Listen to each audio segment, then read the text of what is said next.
we're not working for free. This is a job. This is a business. We need to make sure that we are making money here. And so if we don't get it signed or get it signed wrong, we're at risk of losing our tens of thousands of dollars in commission. Welcome to Build Your Business with Brittany. I'm Brittany Handura, real estate agent, coach, and investor. Each week, we're diving into proven, future-focused strategies to help you close more deals, work smarter, and love your business again. So let's get started. All right, so we are talking today about buyer agent contracts explained. Stop losing clients. So right now, there's a lot of talk, there has been for the last year or so, lots of talk about, oh, these buyers have to sign contracts and they don't want to do it and they're just going to walk away. And so what we need to do, the best way to avoid our clients leaving is by making sure that we know the contracts inside and out, we know what they say, and we're able to explain them to our clients. So that's what we're going to talk about today, plus a little context around each of those. We're going to talk about the BRBC and the RPA today. So we have a lot of ground to cover, so I'm going to go super fast. But if at any point in time you need me to slow down or you need me to repeat something, just let me know because I am happy to do so. We just have a lot of ground to cover. So sorry, I'm trying to put something in the chat. So if you have any questions, pop them in the chat or unmute yourself. I'm happy to answer anything, but we'll go quick. All right, and then your freebie today is the life of a transaction. So if you haven't gotten that before, be sure to click on that. If you're watching the video, it's down in the description. So let's jump in and get started. So let's talk about getting the buyer with a BRBC, the buyer representation and broker compensation. Yikes, tongue twister. All right, let's talk about some stats. 89% of buyers would use their agent again or recommend them. Yet only 13% actually do because agents fail to maintain the relationship. This is from the NAR. This is what they're talking about. These are the stats that they're collecting. So what it is that agents are the ones who are failing to keep that relationship going. And I highly agree with this, I guess I'm trying to say, because I have been on the receiving end of that. I'm sure you guys have too. If you've ever tried to buy a house, how often do you hear from your agent after that house is sold? Not very much, right? You don't hear from the agents after the house is sold because basically they're like, okay, I did my duty, now I'm done. But the reality is that we have to keep in contact. Sorry, hold on one second. We have to maintain the relationship because they are willing to do it. They just forget about you. They forget your name. They forget who we are. We have to stay top of mind even after we have a transaction because they would use you again. This is how we get repeat and referral customers. Buyers typically interview only one agent before working with them, meaning your first impression is make or break. And we always hear the phrase speed to lead. That is true because I remember when I was looking for a house to buy before I was in real estate, before I was an agent, and I was just basically like online and on Zillow or wherever, and I clicked on somebody, and the first person who reached out to me, I was like, I guess I'll use them. I wasn't super enthused, and I ended up using them. So it really is true for the typical buyer. They really interview only one agent before working with them. And if they've been referred to them in some way, shape, or form, they're going to work with them regardless. They're not even going to have a question about it. So you want to be that first person they talk to. In markets with tightening buyer broker rules, agents without signed BRBCs risk losing tens of thousands of unpaid commission annually. Now, this is something that is a hot topic, and that's why we're talking about this, is because this is really, we have to get these BRBCs signed. We have to make sure we have them signed because if we don't, we do not have, we're not eligible basically for our commission. And so we want to make sure that we're not working for free. This is a job. This is a business. We need to make sure that we are making money here. And so if we don't get it signed or get it signed wrong, we're at risk of losing our tens of thousands of dollars in commission.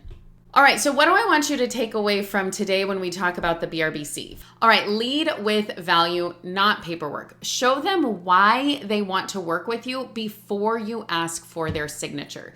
We talk about this a lot. It's about building relationships. It's not about the paperwork. The paperwork is an afterthought.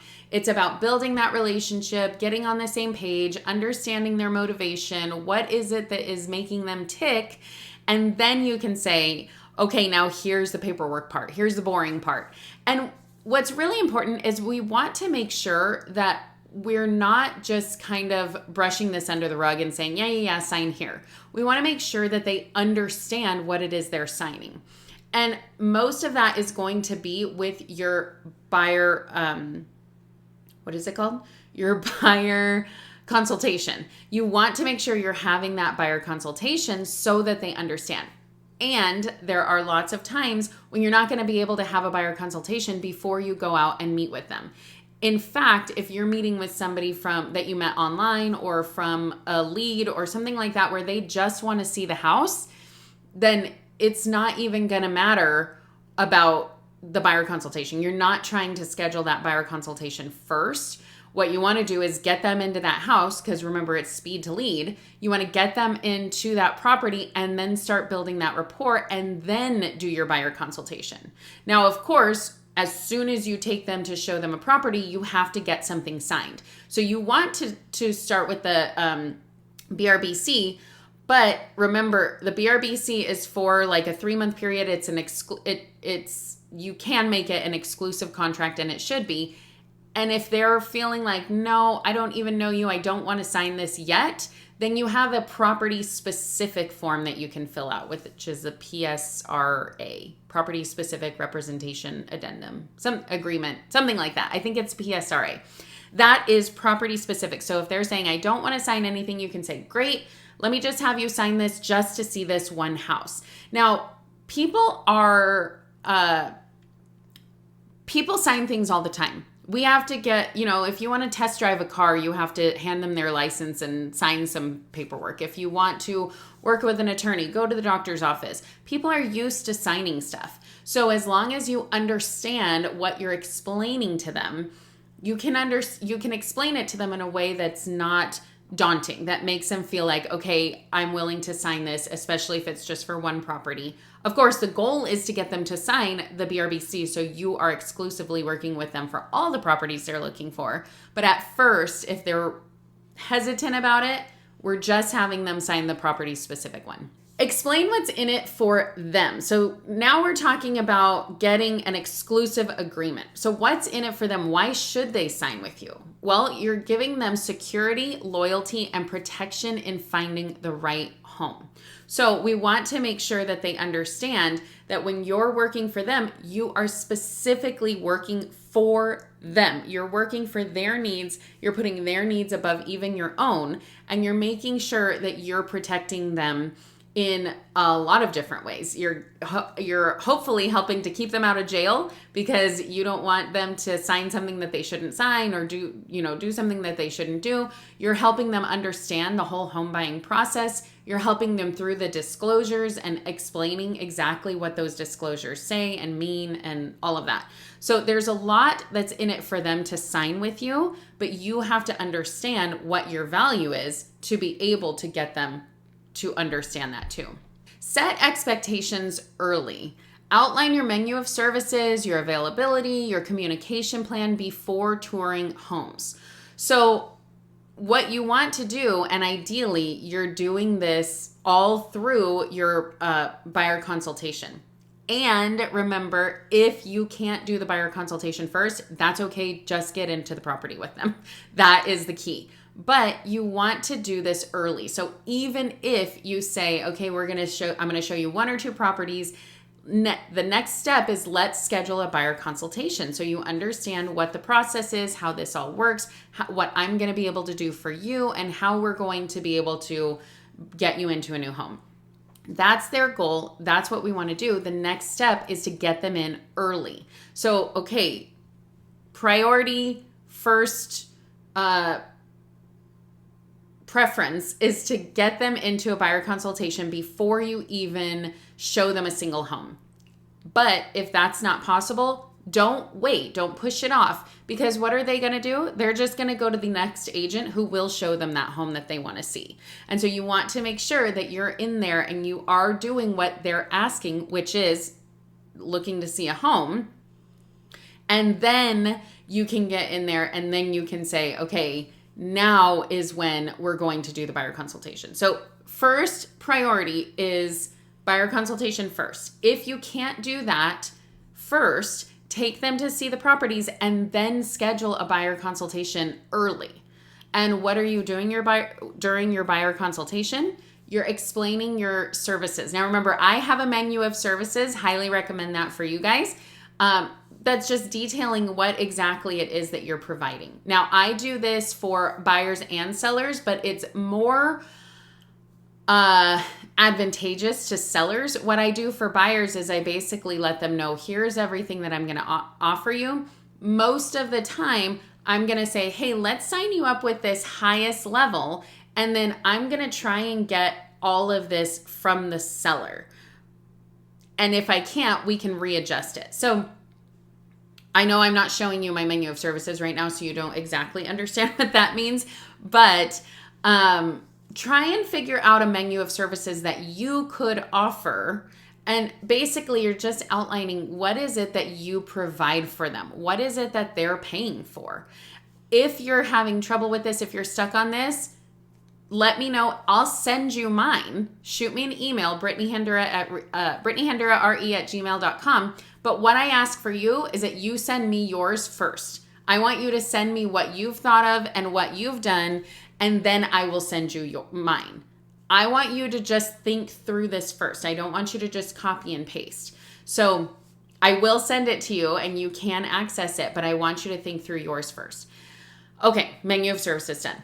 Availability. You want to let them know what your availability is. You want to talk to them about how they can expect to reach out to you, how they can expect to do their showings. And so especially if they're saying, hey, I'm only available after work, you can let them know, no problem, I can meet you on these days. Or if they tell you, I'm only available on the weekends, then you can let them know, great, we'll schedule things on the weekends. You want to talk about communication. You want to let them know how and when you'll be communicating. Is it weekly communication, every couple of days? Are you going to be sending a text, an email, phone call? Most of the time, you want to do what they are asking you to do. So if they say, I do not text, great. Phone call it is. If they're saying, I can't stand when people call me, great. Text it is. And remember, you're always going to have to call them at some point. So I would tell them, I'm going to text you as much as possible. And then if we need to, I'll pick up the phone and we'll have a conversation. So just keep that in mind. Communication, talk through that. This is all stuff you'll also go over with your buyer consultation. So make sure that you're doing that as well. Remember, this is happening early on. You want to set those expectations early. If you're tired of wondering where your next deal is coming from, my Start with Success course is exactly what you'll need. You'll get step-by-step training on how to find clients fast, build repeatable systems, and boost your confidence so you can crush your next closing. Right now, it's available at a huge discount, but only for a limited time. The link is in the description. And if you're getting value out of this, don't forget to like and subscribe so you don't miss anything. Now let's jump back in. Avoid the I'll sign it later trap. Get it signed before you invest your time and money. Okay, so get it signed before you invest your time and money. One of the great things about getting the BRBC signed is you understand who's an actual client and who's somebody who's just honestly wasting your time. So if this is somebody who's not willing to sign anything, not willing to work with you, then you know right away, okay, I don't need to spend tons of time on this. I'll set them up on a listing alert and I'll keep track of, take a look at what they're looking at. But I'm not going to be like pouring over houses for them. I'm not going to be looking for I'm not going to spend too much time and energy to try and get this client when they're not even willing to sign with me. This is one of the reasons I've done the BRBC for years. Basically, since I started, I said, yes, I want to get a buyer representation signed because I want to know if the buyer is bought in. I want to know if the buyer is willing to work with me. So I've always done a buyer representation agreement. And now that it's required, this is easy for me because I've been doing it for so long. The conversation is the same. The only difference is now I have to have it signed. But because I've been doing this all along, it doesn't matter. But this is specifically why I did it, because I understand what is their motivation and are they willing to sign with me? Because if they're not, I'll still help them, but I'm going to push it back. Now, keep in mind that this is a little bit different now because you are limited on the help that you can give them. So you do have to have this signed before you start with any kind of agency work that you're doing with them. Let's talk about common agent questions and their answers. Remember, I work with tons and tons of agents. I have over the years worked with hundreds of agents doing coaching with them. And so I know a lot of the questions that I get and a lot of the confusion that there is. So I want to talk about some of this confusion, and especially with the changes that happened. Remember, you guys, if you're newer agents, then the changes, you don't have to worry about the changes. But every so often, you're going to get a client who sort of knows about the changes and wants you to understand it. So I want you to understand what these are, even if you're like, all right, can I show homes without a signed BRBC? The answer is, it depends. So you need to get a BRBC if you're going to be showing homes and you're representing the buyer. Here's the caveat to that. If you're representing the seller, if you're the listing agent, you can show your listing without a signed buyer representation agreement. Now, if they come and they're represented by an agent, totally fine. They can come see the house. You can show them the house. If they come and they're not represented, still totally fine. They can come and you can show them the house. They just have to understand that you are representing the seller. Everything that you say is going to benefit the seller. And if they decide that they want you as their client, as their agent, that's when they need to get a BRBC. You need to get a BRBC signed. So if you're just working with them as a buyer's agent, you have to have it signed. If you're a listing agent and they come in to see your listing unrepresented, that's okay. You can do that as long as they understand that you're working for the seller. And then if they want you to work for them, then you need to get a buyer representation agreement signed. So what happens oftentimes is somebody will come in, see the house, they're unrepresented, you let them know if you want to work with me, or you let them know I'm representing the seller, which is fine. You can come in, build that rapport, help them understand that. And then if they say, this isn't the house for me, I want to see that house down the street that's for sale. At that point, that is what triggers agency. When you start showing homes, when you start answering questions about the homes, when you start working on their behalf, that is what triggers the need to get it signed. So now you need to say, great, I can show you that. We just have to fill out this buyer representation agreement. And then hopefully you'll be able to walk through a little mini buyer consult at that time, explain to them what that's all about, what that means, how to get it signed, all of that before you show them that house down the street. But you can do that. So can you show a home without a signed BRBC? The answer is in general, no. The only exception to that is if you have the listing and you're showing that listing and you're representing the seller. What if a buyer refuses to sign? That's fine. You basically are saying, you set your own boundary because if they're refusing to sign, then you can tell them, sorry, I can't show you this home, because basically you're not eligible to get paid if they end up doing that. So basically what you're doing is you would be showing them a home, you'd be working for them, and then they're just going to go and work with the listing agent because they think they can get a better deal. So if the buyer refuses to sign, then you can just say, sorry, in order to show you this home, I have to have it signed, but here are the different options. So remember, we talked about if they don't want to sign an exclusive agreement, okay, no problem. we can sign the PSRA, which is the property specific, and you can say, great, we only need to sign this one agreement then. So you have some options, but if they refuse to sign anything, then I would just say, oh, I'm so sorry, I'm not going to be able to show you the house because we have to have you sign. I've never come across that, just so you know. I've never come across somebody who refuses to sign. Maybe that's because I'm able to explain it, but that is exactly the reason why we need to be comfortable and confident having these conversations. How do I handle a client who finds a FSBO or a new construction? It's really the same kind of conversations that you're having. You're still able to represent them as a buyer. New construction, you want to talk to them early because essentially you have to be their agent on file from day one with a new construction, because really that's the best, easiest money you can make is new construction, because it's essentially a referral fee.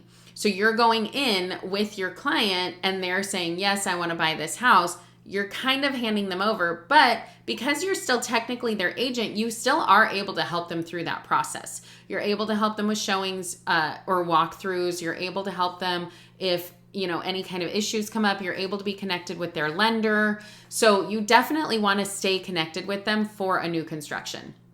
With a FSBO, this is the same thing. A lot of times the seller is saying, no, I don't want to work with an agent at all.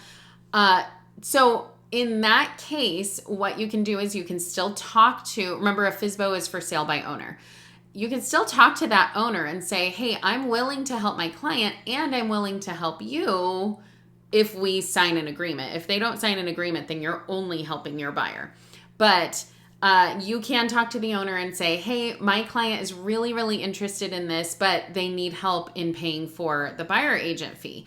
If they still say no, then the buyer is going to be responsible to pay that fee. So it's up to you to have that conversation with your buyer and then decide, is this a house for you? If you're going to have to pay all of these fees, including the buyer agent fee.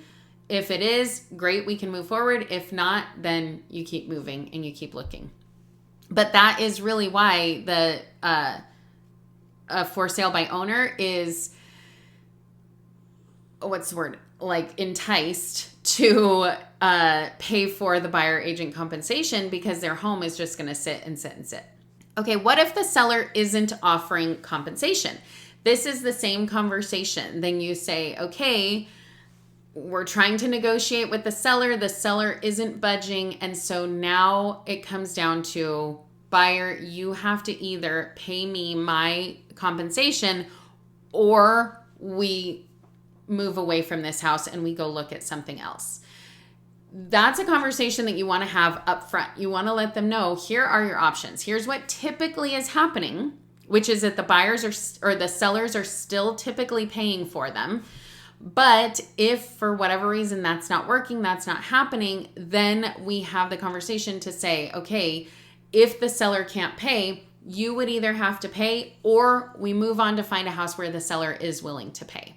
This is one of the reasons why, as a listing agent, you have the conversation to say it is very beneficial for you to offer to pay the buyer side, because they might just move on and look for somebody who is willing to pay it. How do I address the I don't want to be locked in? We've addressed this already. There is a separate form for this to say, okay, this is property specific. I'm only going to represent you on this property, but I would love to have a conversation with you about, doing a full buyer consultation to explain to you what the benefit is of working with me, because I would love to be your agent. I would love to represent you on any house that you're looking for. So we want to have that conversation, build that rapport. And if they still say, no, I don't want to sign, I don't want to be locked in, then you have the property specific ready to go. Okay, let's now jump into our documents. Now, what I would say is, remember, you always want to make sure your templates are up to date. So what I'm going to show you today is in my templates. So in your templates, you want to go to zip forms. But remember, once your zip forms are created, it links to DocuSign, it links to Glide. So the only time I'm in actual zip forms is when I'm changing my templates or when I'm doing a training like this. So I'm in my templates right now. If you have not done your templates, or if you need to update them, because I know some of you have recently changed brokerages, you want to make sure that these are updated. So we want to go into templates, which is right up here. And as we jump in and as we get started, I want to remind you that I am not certified in this. I'm not an actual trainer. This is just what I've done, what I've read, what I know from doing these forms. So disclaimer, let's jump in. Okay, so on the side here, you can see that I'm looking at the California Residential Purchase Agreement, the RPA, which is our offer, basically. Wait, we're doing the wrong thing. We need to do the BRBC. So the BRBC is what we want. Sorry, switching gears. Next, we'll do the RPA. Okay, so remember, a lot of these are bundles. And so when you go in and you're creating this, the first thing that you're going to see is not the actual form that you're looking for. The first thing that we're going to see here is the AD, the disclosure regarding real estate agency relationship. This is talking about you representing them. You could be representing both the buyer and the seller, all of that kind of thing. Now, when we're talking about filling out the templates, you only want to fill out what is going to be most commonly on here. So we're going to fill out our information about your brokerage, your name, all of that. And then you're not going to fill out the buyer name, but you are going to check this box, because anytime you're filling out a BRBC, it's going to be a buyer. I'm going to fill this in just for you to kind of see and know what we're doing. But after this, because this is my template, I'm going to change all of this. So just know and keep that in mind that this is not for you. This is for me. All right. So we're going to talk to Betty Buyer. And remember, as soon as you fill that in, it's going to fill out all of the buyer one information. She's going to be buying on her own because she is a modern independent woman. All right, let's keep going. So now this second sheet is where we have the actual buyer representation and broker compensation agreement. Now, keep in mind, this was revised 6/25. So this is the newest one as of June 2025. There have not been a lot of changes, so I'm not going to go through what has changed because it's just basically phrasing that they've updated. So if you're used to it, but you always want to use the latest additions, because if anything happens and you need to go to car legal and get, representation or mediation or anything like that, they're going to require that you've been using the latest forms. Otherwise, they're not going to want to represent that because they're going to say, oh, this is not the latest form. Okay, so as we go, let's do it. Let's do this. We're just going to say date prepared is today. We're going to say this is an exclusive agreement. So remember, this part of it is going to be the grid, which is the most important part. Below the grid is everything that is explained. Everything is explained below the grid. So you can see here we're on G1. The paragraph that explains it is 9B1. So then you go down here to 9B1. Oh, this is so much shorter than the RPA. I love it.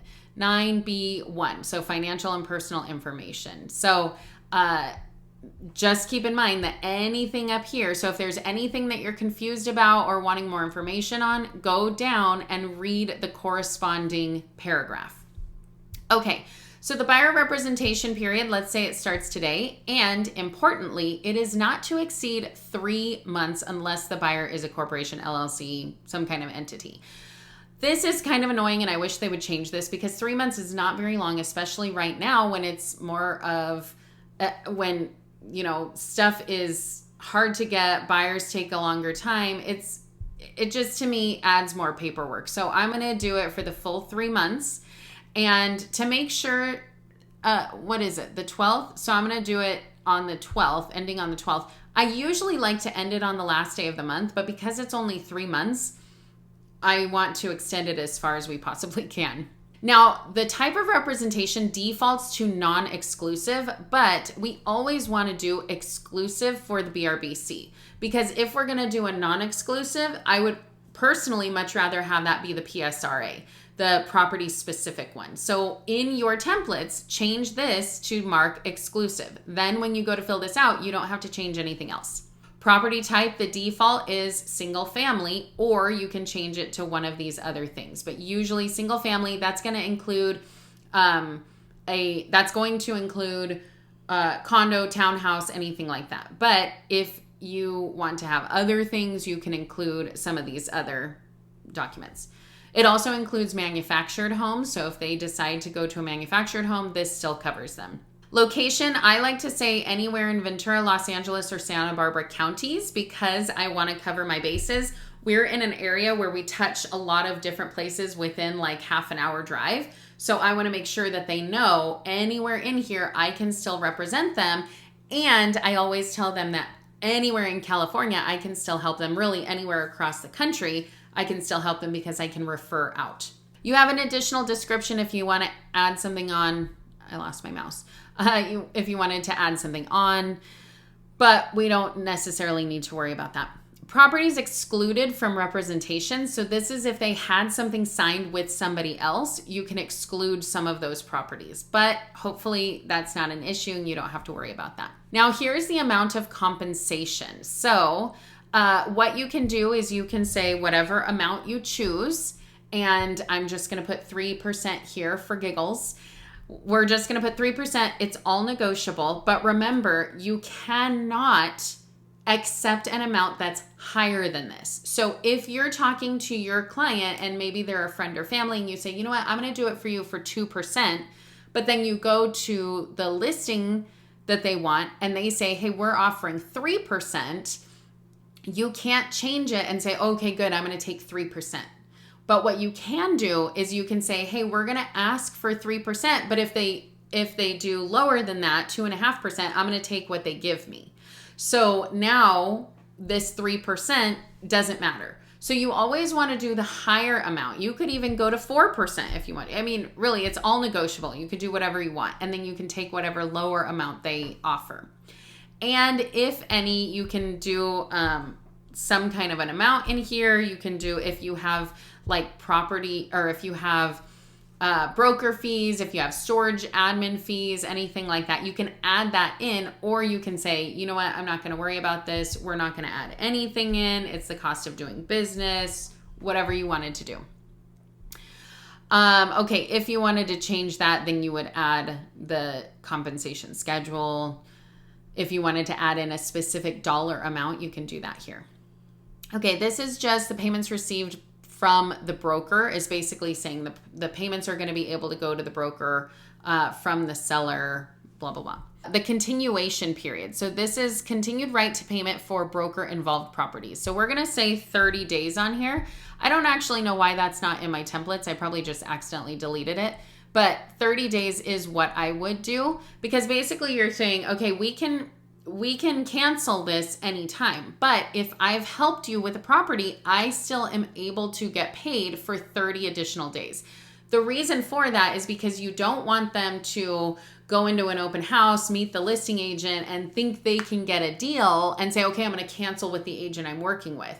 They cannot do that. You can, if you have this continuation period, you can still, you're eligible for payment for that. So I would write that in.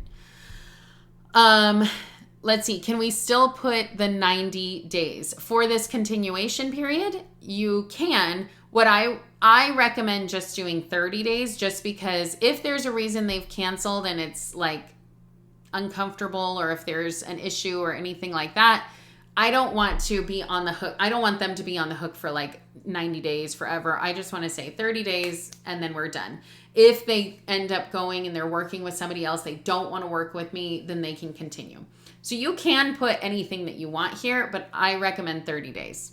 Time for the buyer to deliver their personal financial information. This is within 5 calendar days. I would just leave it at that. This is basically if you're saying I need, they're telling you that they've already been pre-approved. Great, we need that pre-approval. If you need to see proof of funds, anything like that, usually their lender will be able to give that to you, but you want to make sure that you're getting that within a reasonable period of time. This buyer does not have sufficient funds to pay the broker. I almost never check this because really I want to say, like, once they do decide to work with it, basically it's because it doesn't really matter. That's why I don't usually check this, because I am not I'm saying, hey, if you don't have the funds at all to pay me, that's okay. Let's still negotiate with the other side. Let's still figure out what we can do. So this to me is like, it doesn't really matter if the buyer is like, no, I want you to know that I do not have the funds to pay you. Okay, great. Then we'll check this box. But otherwise, I'm not worried about it. All right. The rest of this is just read and sign. And we're not going to go over this. Make sure all of this information is up to date on your templates. This is all your information. You don't want to have to write this in every time. So be sure that this is on your templates. And then remember, it's a bundle. So there are a lot of other forms that you need to read and understand. Privacy notice. And now we've come to the end.